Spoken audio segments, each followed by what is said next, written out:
This will continue to be an annual event for us. So if you would, we will get in touch with you to let you know the dates for that. But to look out for that, we do this always in the spring.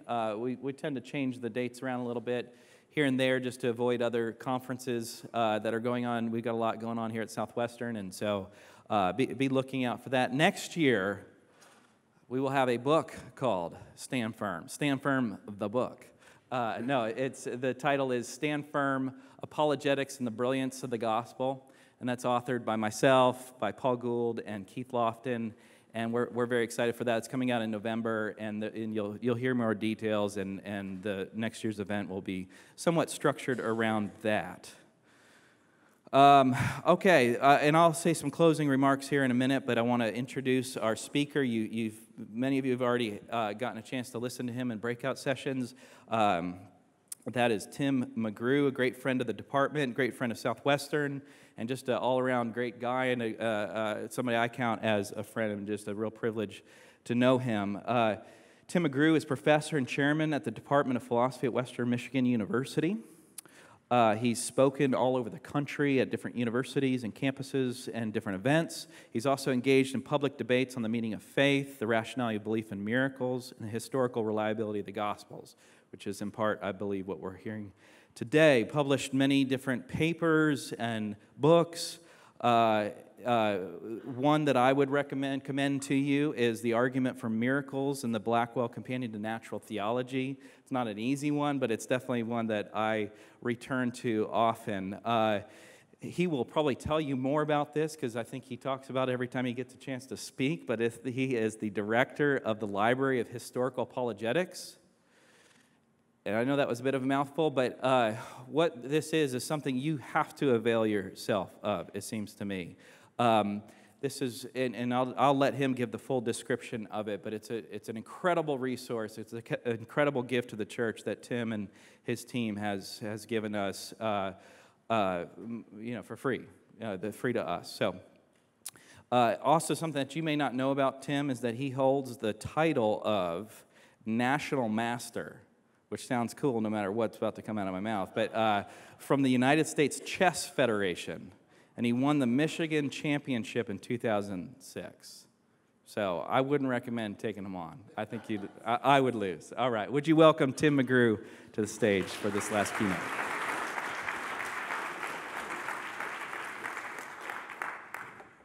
Thank you, Travis. What Travis did not mention is that my teenage daughter is the Michigan women's chess champion, and the last time she and I played in a tournament, she beat me. And I took her out to eat to celebrate. So there is another Skywalker. All right, let's talk about why are there differences in the Gospels. This talk is one that you haven't heard me give before because it's something that I was just writing up until 20 minutes ago. And it is, in some ways, very different from any talk I've ever given.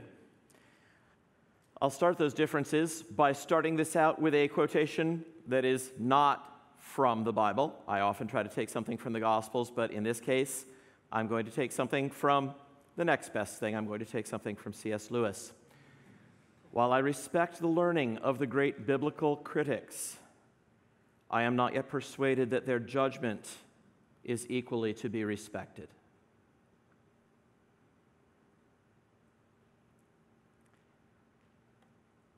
There is a world that many New Testament scholars wander into from time to time, and some of them seem permanently to inhabit, that is not the world in which I live.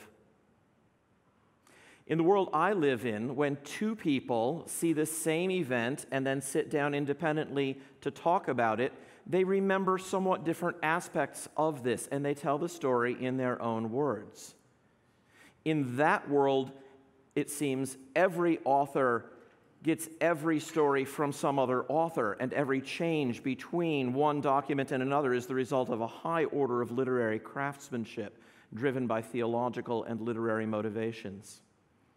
In my world, people are equipped with something called memory, and it works reasonably well, so that if you go out of here today and you try to recall what I said, you will probably give a paraphrase that would be recognizable. But in that world, people have a literary license to take things that they know happened and transform them out of all recognition and still claim that they mean the same thing. In my world, when one author hears a story from another and then tells it, he tells it in his own words. And this involves small variations in wording, leaving out some details perhaps that he heard. But in that world, either he must copy it word for word, or he must have a motivation for every tiny variation from that. Our task today is to lay out the contrast between these two very different ways of explaining the differences in the Gospels. One of them is recent, the other is traditional. To explore specific examples in order to illustrate these two methods in action, and to draw some conclusions regarding the reasonableness of these approaches and their consequences for the historical reliability of the Gospels. It might be helpful to start with if we recall the medical maxim that is often given to medical students and interns and residents. When you hear hoofbeats, think horses, not zebras. In other words, the most obvious answer is usually right. And it is unreasonable to reach for obscure and arcane things when natural ones lie ready to hand. So here, very simply, are the horses. Here's a traditional set of tools. Why are there variations in the Gospels? Simple incompleteness due to ordinary causes of difference in any historical documents. One leaves out something that another one includes. That does not mean that there's something heavy about the omission. Paraphrase, recognizable restatement. It's definitely a straw man to think that you can't have historical accuracy without word-for-word replication. Very few people can do that. I'm going to guess that in this room, no one will be able to repeat word for word what I have said when you walk out. And no one would think that that means you're not a reliable witness to what I am saying. Ordinary variation when narrators tell a story in their own words. These are common. They don't really require any special explanation. We all know that this is how normal people normally retell stories in their own words, recount things that they have experienced. Some of those ordinary variations, some of the causes of that variation. Supplementation. One author says something that another left out. This is not a contradiction. It's a difference, but it's not a contradiction. Simple omission. One author leaves out something without any intention of making heavy weather out of the omission. He just doesn't say it. Simple conjunction. An author narrates a bunch of events without intending to say these things happened all at once, or that they happened in this order. Ask a kid, what did you do today? Or what did you do while you were at camp? Oh, I went swimming, and we did some mountain climbing, we had a campfire, and in that order? All on the same day? Probably not. Certainly no definite reason to think so. Just I did this, and I did this, and I did this. We know that we do this. We all do this. Saliency, a detail, or even a whole event is more striking to one author than another. Something stands out and you say, wow, that's what happened. You make sure to include it in your account. Situational variation. One witness is better placed to observe an event or a detail than other witnesses are. Again, we all know this. Some of you who are sitting in the back might have had difficulty when we had our little bit of fun with the power going out, hearing what I was saying. Those sitting up front, probably less difficulty. Situational variation. You might have missed something I said. Somebody else might say, well, he said this, and you might say, maybe, but I didn't hear it. Simple, normal, human causes of variation. Source variation. An author who wasn't an eyewitness has a source that includes different details than other sources do, than other authors do. There is nothing mysterious about this. We all know these things happen all the time, but there is a recent alternative approach to the differences in the Gospels, and that's the approach of invoking literary devices. Let me give you a few of these literary devices. Here's one. Transferal, when an author knowingly attributes words or deeds to a person that actually belonged to another person. Please note the word knowingly. For those of you who are taking notes, I have mercy on you. I'll be giving all my slides to Travis, and you can just get them from him, so don't fear. You can get them. Displacement, when an author knowingly uproots an event from its original context and transplants it in another, in space or in time.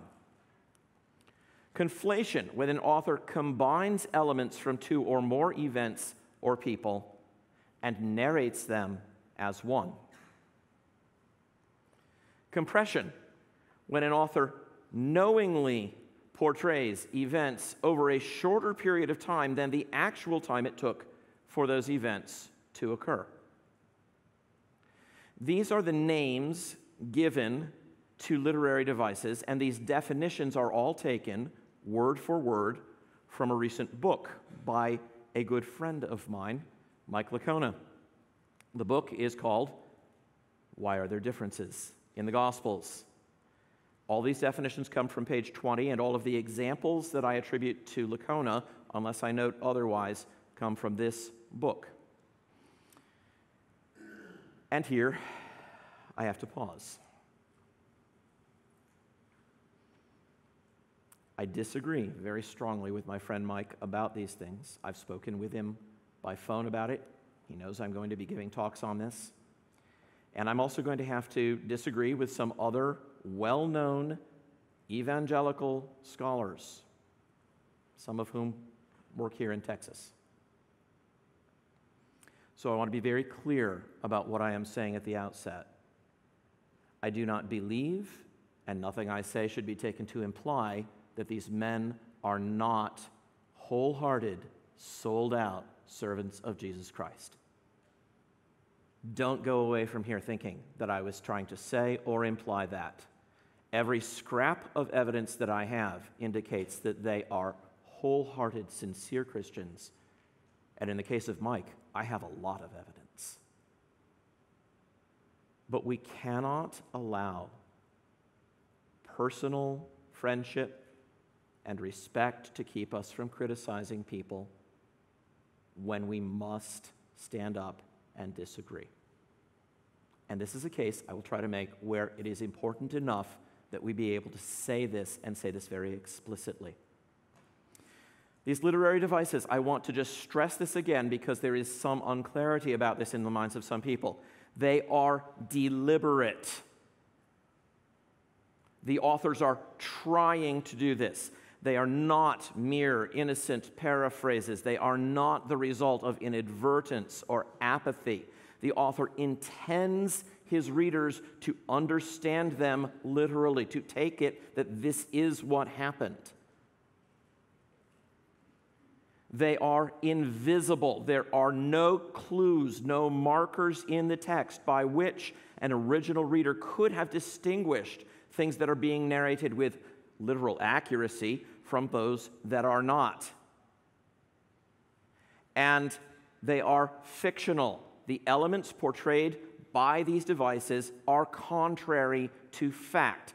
They are portraying things deliberately, silently, that did not happen the way they're portraying them, and they know it.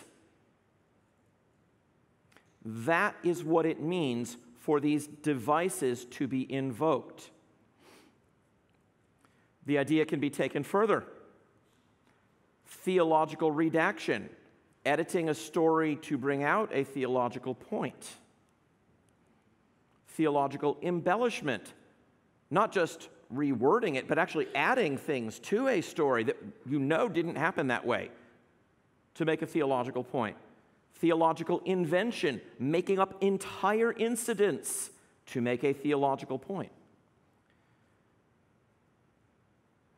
I wish that I did not have examples of these things to give you, but I'm about to do just that. How does that happen, that people fall into this? Well, the way is prepared by philosophy, and in particular, by what Nancy was talking about at the very end of her last talk, by postmodernism. So let me show you what it looks like when postmodernism meets biblical interpretation. This is a quotation from Richard Burridge, about whom you may have heard at apologetics conferences, whom I used to quote and cite for some of his other work before I discovered where he was going with it and what he meant by some of the things he was saying, which I did not originally understand him to mean. The ancients, he tells us, were more interested in the moral worth and philosophical value of statements than their logical status. In truth, more than facts. Unfortunately, the debate between so-called conservatives and liberals about authenticity is often conducted in 21st century terms. As one student asked me, why does John keep fabricating material about Jesus despite his expressed concern for the truth? However, the negative connotation of fabrication is modern.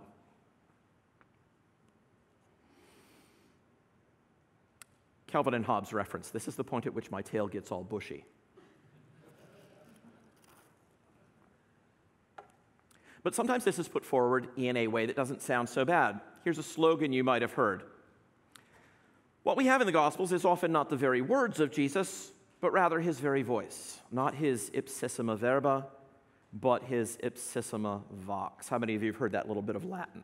Okay. That sounds clever. What does it mean?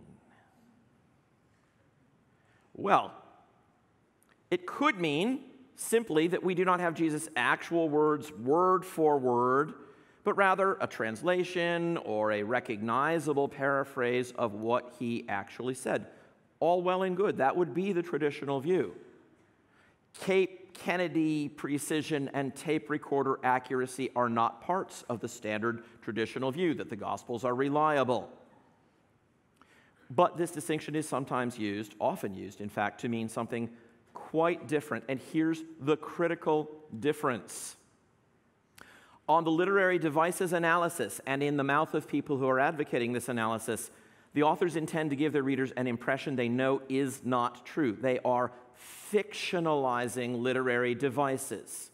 On the traditional analysis, there's no implication that the authors intend to give their readers a factually false impression. Small rewordings, not a big deal.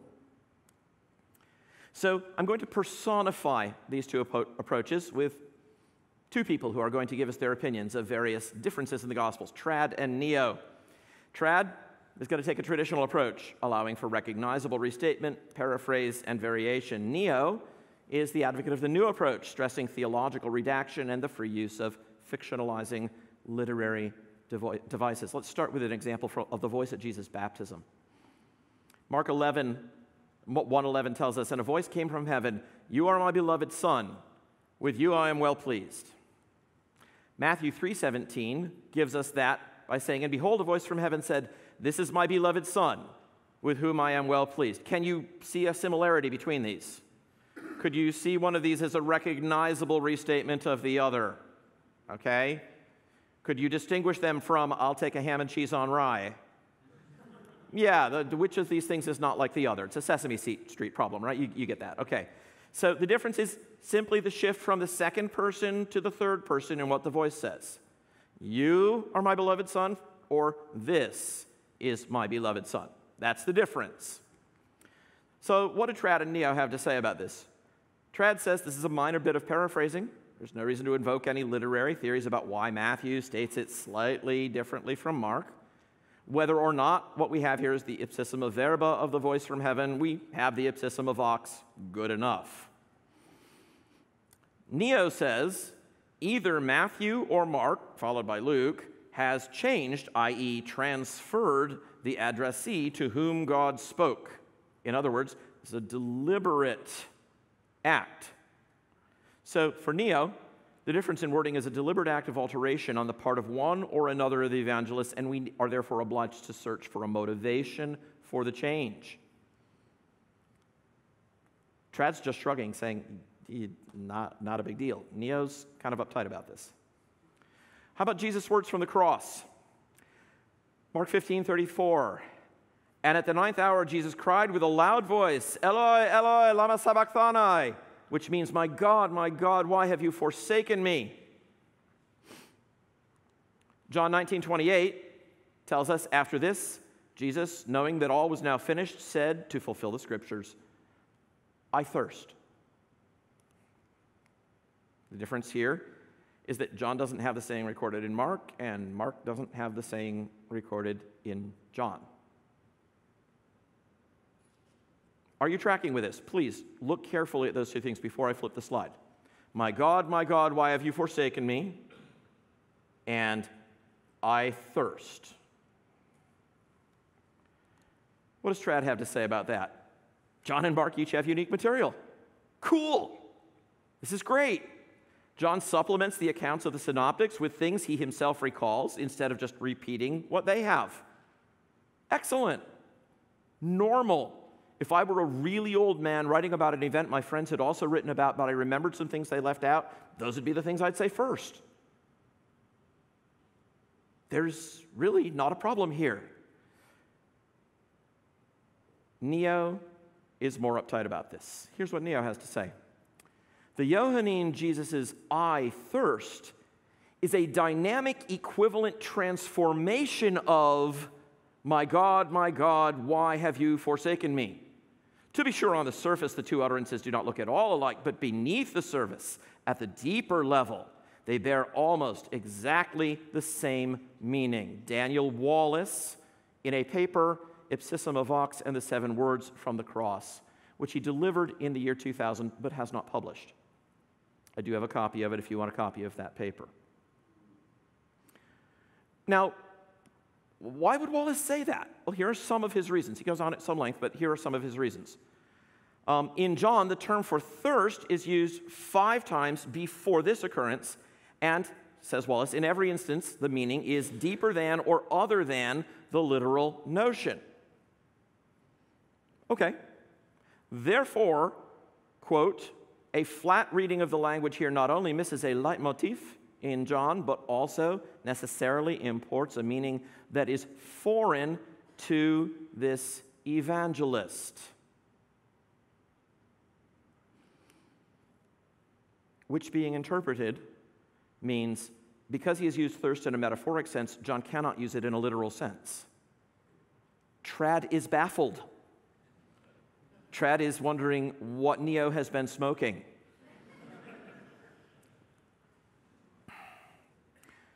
This is a very broad view of Ipsissima Vox. Now, I want to point out, despite saying he believes this conjecture, despite arguing for it, Wallace puts in a disclaimer. He says, on the analogy of the letter rating system of the UBS Greek text, I would rate my convictions about this proposal as a C or perhaps a C+, meaning, yeah, I kind of think that's the way the evidence goes, but I'm not really sure of it. So, want to be fair. He has put in that qualifier, and I don't want to hide that fact.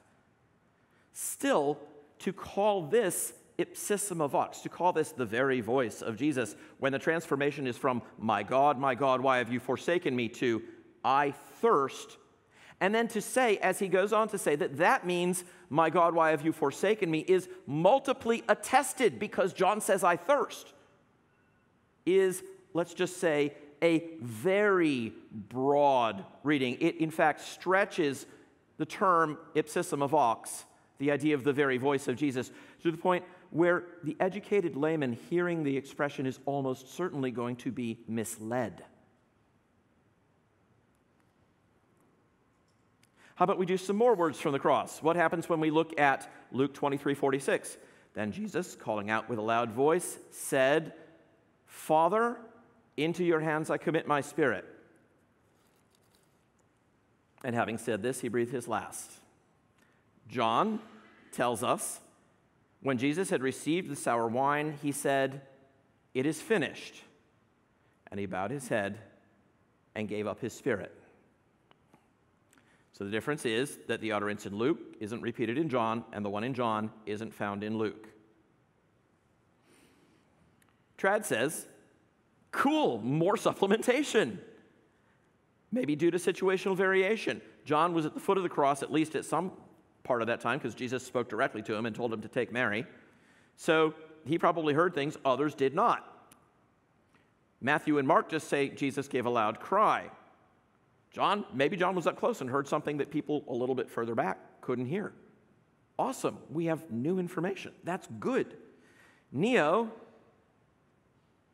thinks that's impossible.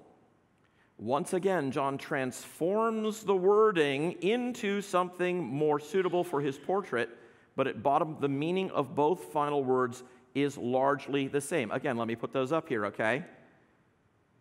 Father, into your hands I commit my spirit, and it is finished.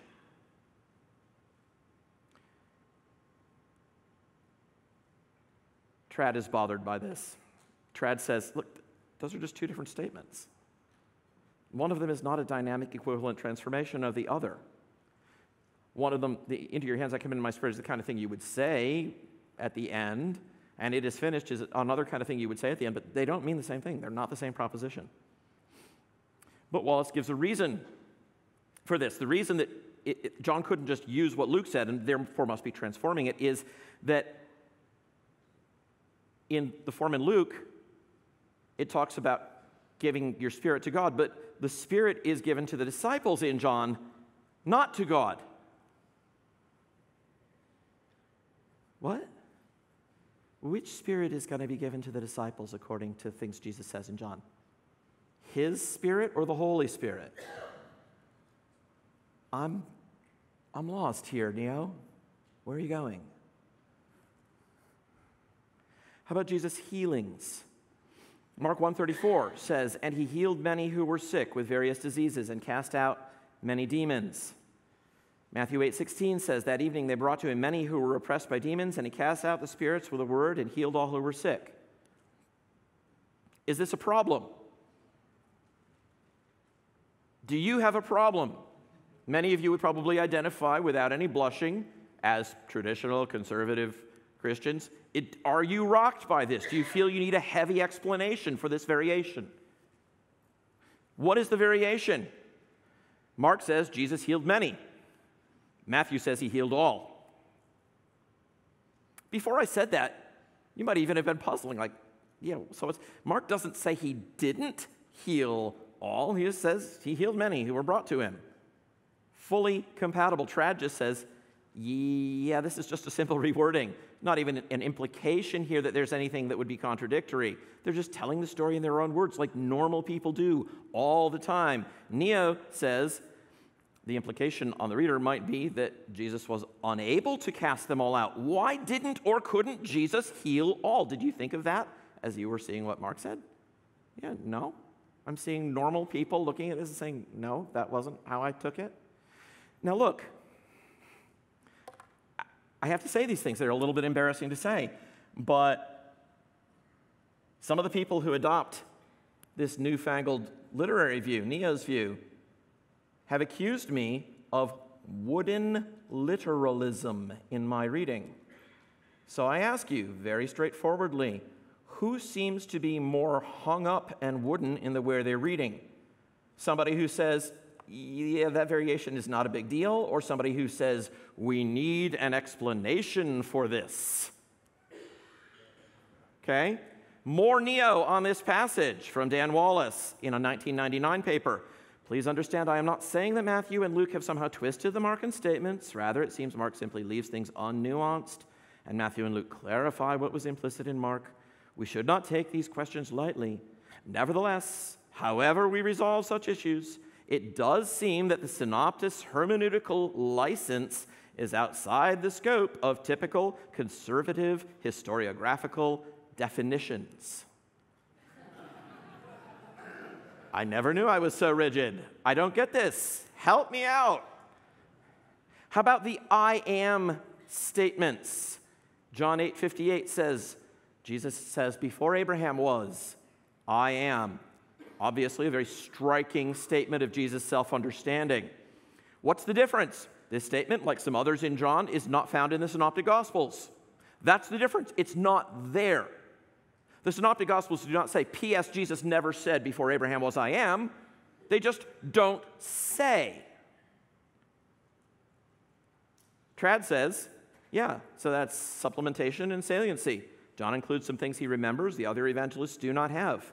Happens all the time. Would you like examples from secular history? We can give them. Not hard to do. Neo says, I think most of these things were not uttered as we find them by the historical Jesus, so I suspect we don't have too much difference on John. My view is the Gospel of John is a horse of another color altogether. It's a different genre. This is Craig Evans, a redoubtable evangelical New Testament scholar, in a public debate with Bart Ehrman on the question of the historical reliability of the Gospels. Yes, that's Craig Evans saying to Bart Ehrman, I suspect we don't have too much difference on John. I do. I differ from Bart Ehrman on John a lot. More of this so that you don't think I'm just cherry-picking this. Here's more of the transcript of that discussion. Ehrman says, okay, so if we toss John out, and then there's some laughter over top of something that Evans is saying, and then you hear Evans' voice again, something that isn't exactly historical, you mean it's not historically accurate? Well, if something that isn't exactly historical, how is it not historically accurate? It'd be like saying, you mean the parable? The parable was a fiction Jesus told? It's not historically accurate? Let this sink in for a minute. Think about exactly what Evans's rescue is of the historical reliability of John. Ehrman's saying, so it's not historically reliable, we toss it out, and Evans is saying the fourth gospel is like a parable in the sense that it's not even intended to be historical, and therefore, to say it's historically inaccurate is just a category mistake. Trad thinks we can do better.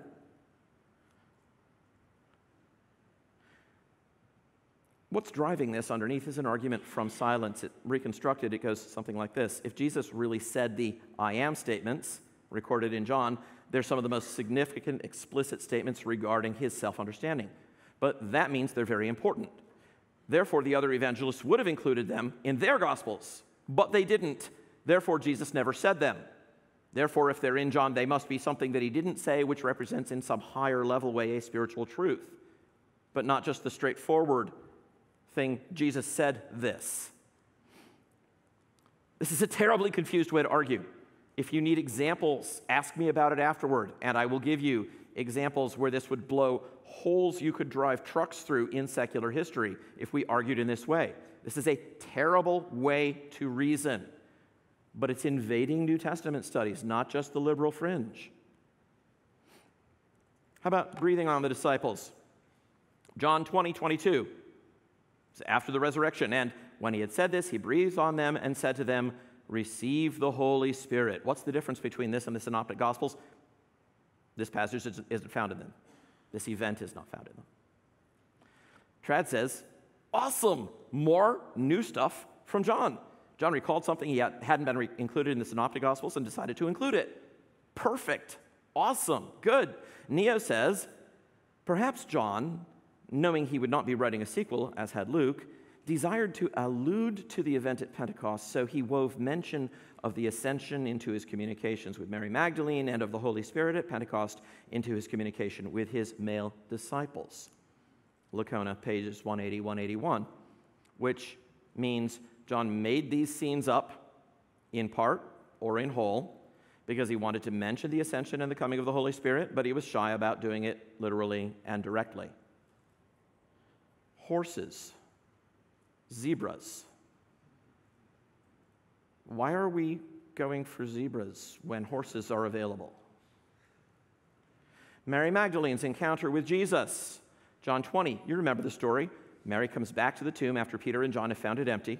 She sees two angels, then Jesus speaks her name. It's clearly the first time she encounters Jesus. Matthew 28, Mary's with a group of women who come to the tomb but find the stone rolled away. Jesus later meets with a group of women on the road. Not Mary alone, the group of women.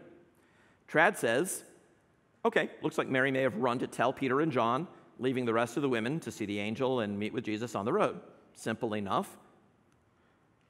Neo is having a meltdown about this difference. Neo says the story differs in Matthew 28, in which, upon hearing the message of the angel at the tomb, the group of women, which included Mary Magdalene, left quickly with fear and trembling and ran to tell Jesus' disciples. Thus, in Matthew, Mary Magdalene first encountered Jesus when she was running away from the tomb to deliver the angel's message to the disciples, whereas in John it was at the tomb. At minimum, it appears that either Matthew or John has relocated the appearance to Mary Magdalene. This shows the extent to which at least one of the evangelists, or the sources from which he drew, felt free to craft the story. Trigger warning, Trad is about to go on a rant. People in the real world are not chess pieces waiting for their turn to move. They react to circumstances, sometimes by leaving groups they were originally a part of. It happens. Get over it. We need to interpret the Gospels in light of what we know about people in the real world. If that knowledge affords us a simple way to harmonize the accounts, it is unreasonable to insist that they contradict one another, much less to invent theories about why it's permissible in that case for the evangelists to tell falsehoods. End of rant. How about doubting Thomas? In Luke 24, the term the 11 is used as a designation of the group to whom Jesus appears. But with Judas gone, if Thomas wasn't present, as John 20 says he wasn't, then it would be 10, not 11. You about to go join the Fort Worth Atheist Club? Are you shaken by this? Trad says, I like your math. I agree that 12 minus 2 is 10. But, the term 11 could just be a group name. 12 minus Judas, like a committee name. And hence, a name for that group, even if Thomas didn't happen on that occasion to be present. Not a big deal.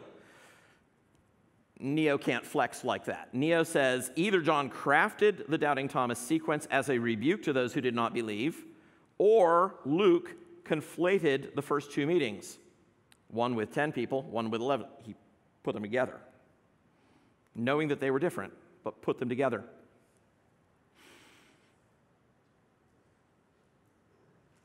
Here's a direct quotation giving you my friend Mike Lacona's view of John. His words, not mine. John often chose to sacrifice accuracy on the ground level of precise reporting, preferring to provide his readers with an accurate, higher level view of the person and message of Jesus. That's a direct quotation from his 2017 book on page 115. Now, I've created in Neo a composite character, but I've given you the direct quotations and the direct citations for every one of these things. Here's what Neo's view implies. So let's just spell this out real explicitly. Many things that look like straightforward narratives are actually literary inventions and never happened in the way their original readers would have understood them. Neo's view implies that the evangelist felt free to rework Jesus' sayings in ways that an ordinary reader would find unrecognizable, though in the minds of the authors they meant nearly the same thing. Neo's view implies that the Gospel of John is to be rescued from the charge of historical unreliability by the expedient of saying that it was never intended to be historical in the first place and therefore could not be historically unreliable. We could do more examples.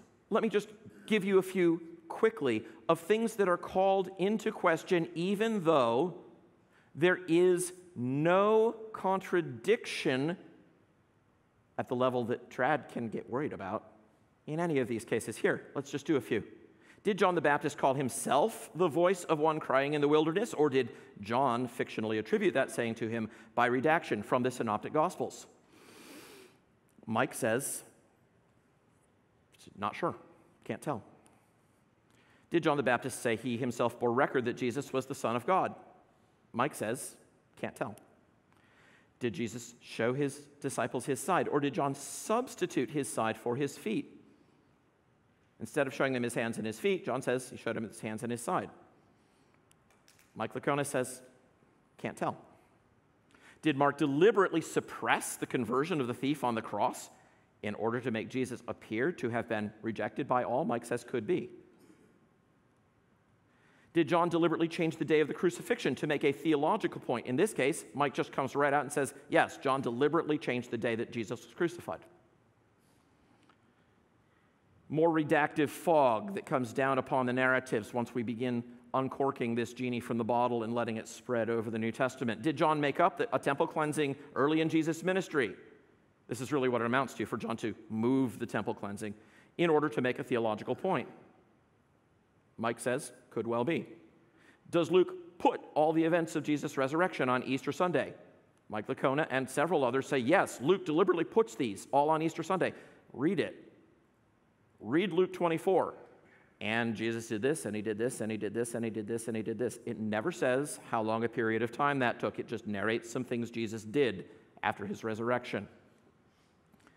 Did the appearances of Jesus to his disciples in Jerusalem, recorded in John and in Luke, really occur? Or did the first appearance occur in Galilee? In his book, Mike says he doesn't know. In his debate last month with Bart Ehrman, he said, no, the first appearance was really in Galilee. But Luke transferred it to Jerusalem, taking it from its original context, transplanting it into another one, deliberately. Still more fog. Did Matthew make up an extra demoniac or an extra blind man in an incident where they were not present in order to compensate for not telling different healing stories? Did Matthew invent a doublet in which Jesus heals two blind men early in his ministry to create a fictional healing of blindness to which Jesus could be making an allusion in laying to rest the doubts of John the Baptist about his messiahship? You remember when John's disciples come to Jesus in Matthew 11 and say, are you the one who's coming, or are we looking for somebody else? Well, the blind receive their sight. Mike says, yeah, he may have just made that up so that there'd be something to refer to. Did the disciples dispute about who would be the greatest on the night of the Last Supper, or did Luke invent the connection between this incident, which really took place at a different time, which is recorded in Mark, and the Last Supper, and then edit, redact Jesus' words of rebuke accordingly to make it seem to fit within the context of the Last Supper? Yeah, maybe, says Mike. So back to the title of this talk, why are there differences in the Gospels? And this is trad talking. Because honest people who are reporting things they really saw and heard will write them up in different ways and remember or emphasize different details. Because two people telling the same story will often tell it in their own words. Because most people who are remembering what someone said, even the same day, will typically give a recognizable paraphrase rather than memorizing it word for word. So maybe we should restate that medical maxim to make it a little bit more applicable. When you hear hoofbeats and you know there are horses nearby, don't insist on looking for zebras. So just to close this out and give a measured response, I think, to this new approach, because the consequences of this view are serious, we can't afford to let it pass without a close examination of its grounds. It would matter if what Dan Wallace and Craig Evans and Mike Licona are saying was true. It would make a difference to the reliability of the Gospels. And because of that, for all of our love of collegiality, we have to allow for iron to sharpen iron, and we have to be willing to stand up and say, wait, this would have serious consequences. We need to see your reasons. The fact that the consequences would be serious is not itself a reason to reject their views. If they really had compelling arguments that this is what was going on, we would have to accept that. It should not be rejected because it has radical consequences. It should be rejected because it is not the most reasonable explanation of the facts. I'll stop there. Travis, do we have any time for Q&A? Minutes, yep. Okay. Yep. Somebody, go ahead. The two that always bothered me, I was just curious your take on them, is the two angels versus one at the tomb, and the cock crowing once versus twice. Yeah, so there's an old legal maxim that says that just because a witness or a document speaks of one, it does not follow that there were not more. And this is a maxim of Roman law, not a special fundamentalist theological principle designed to get us out of trouble. Okay? So it's kind of like the convention, which really is a convention of speaking of an action that is done at the behest of someone, maybe with his funding for his purposes, as being his action, even if somebody else carries it out. So in Matthew, we learn that Joseph of Arimathea laid the body of Jesus in a new tomb which he had hewn out of the rock. Joseph of Arimathea is a wealthy man. He doesn't do manual labor. Yeah, but he'd hewn it out of the rock in the sense that he paid the guys to do it. He told them to do it. It was done for him. So he'd hewn it out of the rock. Fine, convention, no problem. We get that. Convention, we speak of one person because that person is salient. That person is up in the front. And if there was another person, we're not saying there wasn't. I caught myself telling my wife a story of some conversation I had had one day, and I was telling her all about what this person said and how I responded. And in the very act of remembering it, I remembered, I was actually talking to two people, and some of the things that I said, I was facing the other person when I said them, but I was telling it as one because that was the main person who was acting. This is saliency.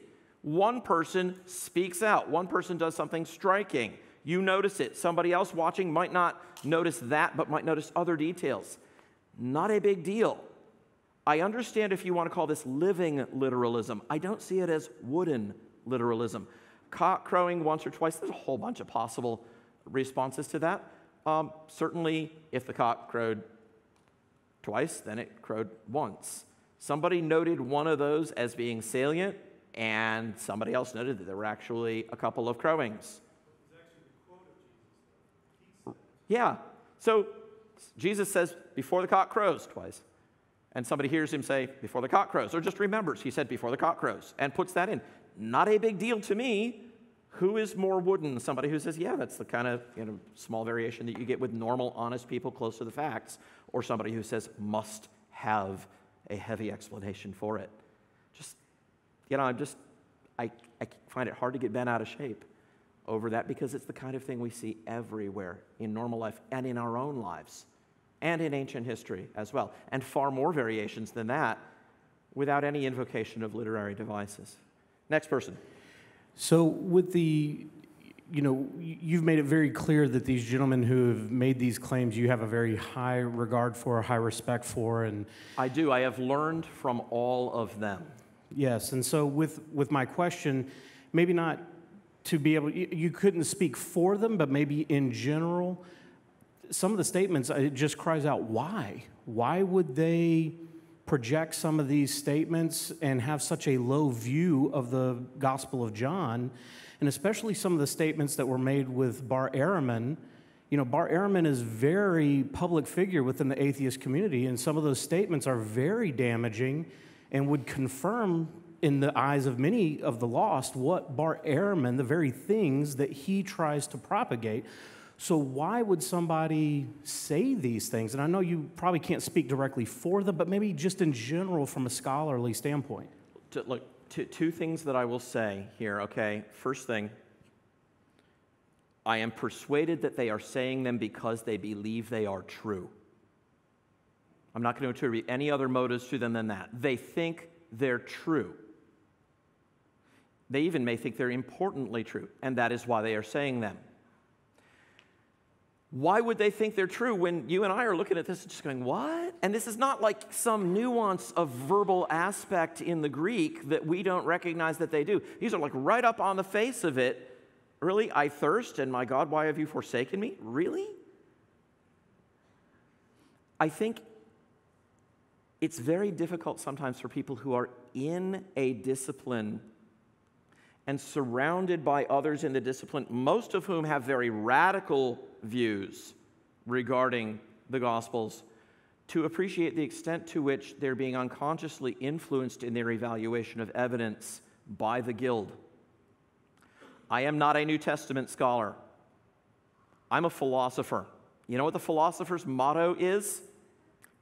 From the YouTube video, honey badger don't care. We're like, just all evidence. I don't care. Yeah, so what? You got 50 people who say this is wrong. Who am I going to believe, right? I mean, Christopher Pelling, Plutarch scholar at Oxford, tells me, well, these literary devices are being used here in Plutarch. I pick up the text of Plutarch. I don't see it. Who am I going to believe, Christopher Pelling or my lying eyes?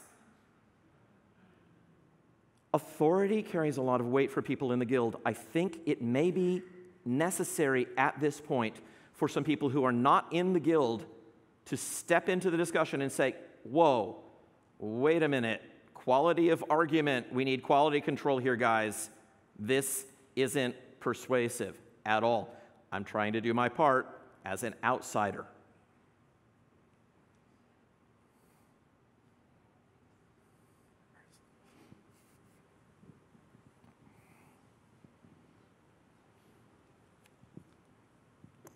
Yeah, I'm especially appreciative of your discussion on the ipsissima vox, issima verba discussion there. I just wrote a D-Min paper on the Great Commission, and I was surprised to see that there are a lot of scholars who see that the Great Commission is a later addition to Matthew's Gospel, that Matthew didn't write it and Jesus didn't say it. And even though there's no textual warrant for that at all. Actually, the literary evidence within Matthew's Gospel suggests that the Great Commission is Matthew's purpose statement to his Gospel. And looking back through Matthew's Gospel, you can see how Matthew fulfilled the commission that Jesus gave by presenting all that Jesus taught. Beginning with the Sermon on the Mount, all of his discourses. And what I also find interesting is that that there's evidence within Matthew's Gospel of believing scribes who follow Jesus.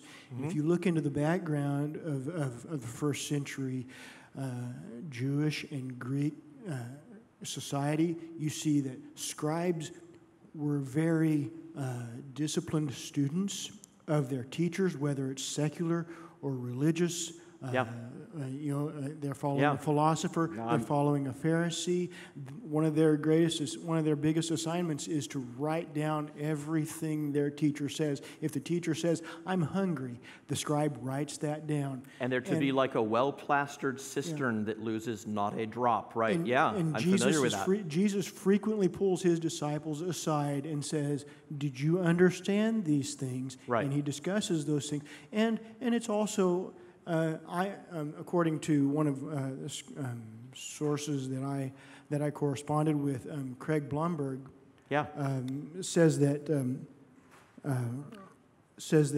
Jesus went around to all the villages of Galilee and many beyond, and if the 12 were with him on a majority of those occasions, and given Josephus' mention of 200 such villages, the disciples would have heard him give some of his most common messages many, many times. And even without taking notes, in an oral culture, one starts to memorize those statements and be able to retell them with facility. I agree, and I need a copy of your paper.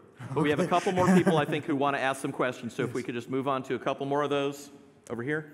Sometimes these authors will refer to things like this is a part of the genre of Greek and Roman bioi, and that it's very common for these devices to be used, that the kind of applications of our standards of truth are the historical standards are not their historical standards. Is there any evidence that that is correct, or that they had different historical standards? Yeah, so what if we know there are zebras nearby? Shouldn't we change it then? Licona argues that these fictionalizing literary devices can be seen in Plutarch's lives of the noble Greeks and Romans, and therefore we should expect to see them in the Gospels as well. I have two objections to this line of argument. Number one, even if they were found in Plutarch, it's not obvious that they would also be expected in the Gospels. This is really pressing too hard on the genre thing, the idea that they're Greco-Roman bios. This is a genre, if you want to call it that, that's got quite a range of material in them. We do not expect all of the people who are writing biography very broadly construed to be doing all the same things. Second problem is, under examination, Licona's claim that these devices are found in Plutarch appears to be unfounded. I have examples if anybody wanted me to go into them, but I want to catch one or two more questions if there's time. Yeah, let's go. Okay, Dave. quick question. As far as Licona agrees with Ehrman that John changed some of the events around the Passover to emphasize a different date of when Christ died. So I was wondering if you could comment a little bit on that, of how do you reconcile the appearance of these different testimonies, specifically with John and the events of the Passover, of just the time frame of how to reconcile this. So the really short answer is that's not what John's saying. He doesn't do it. The slightly longer answer is, in order to make John contradict Mark on the question of what the day of the crucifixion is, it turns out you have to make John contradict John. And if you don't make John contradict John, then John is saying the same thing as Mark, and there's no appearance of a discrepancy here. That was the one I selected for presentation last night to the Atheist Christian Book Club. And if you want to see my resolution, which I took about 20 minutes to unpack, and I went through all the passages in John 13 and John 18 and John 19, then go online, find the Watchman Fellowship's Facebook page for the Atheist Christian Book Club. They streamed it live, and right up there near the beginning, I give my unpacking of that, and I explain why, as I agree with Craig Blomberg, there's really not even any appearance of discrepancy once you dig under it and look at it in more detail. Earlier in your talk, I believe you referenced postmodern literary interpretive method, and that seems a helpful observation. For those of us who now think we need a library of historical hermeneutics to help counter some of this, what would you recommend? What sources? I would recommend that when someone says, well, but this is how ancient people thought, and then quotes Origen and Origen and Origen, you ask for a bit wider sample. Ask them what Julius Africanus said about some people trying to claim that Matthew made up bits of his genealogy to make it seem that Jesus was a descendant of prophets and of kings. Because Julius Africanus is not sparing in his reaction. And let me tell you, if ancient people didn't care about facts, then Julius Africanus must not have been an ancient person, even though he flourished around the year 200. He gets on a roll about this. Origen is an outlier. The allegorical method he proposes, which even he did not want to replace the historical level of reading, is used as a fig leaf by some of the postmodern interpreters to say that ancient people didn't care about facts or about truth in the sense in which we care about truth at all. I have a long list of ancient historians, not just Christians, non-Christian people as well, who go on rants about other historians' failure to live up to a high standard of evidence. If in looking at the New Testament we find, as I tried to argue in my presentation on Acts this afternoon, that Luke is scrupulous and detailed and copious in his observations that can be confirmed and corroborated from external evidence and from interlocking evidence with the acknowledged epistles of Paul, then we have reason to believe that he at least cared a great deal about facts And I would argue, and I think it's important to argue, so did John. I am persuaded that neither John nor any of the other evangelists ever sacrificed accuracy on the ground level of historical reportage for any purpose whatsoever, theological, literary, or otherwise. All right. Well, you guys thank Tim.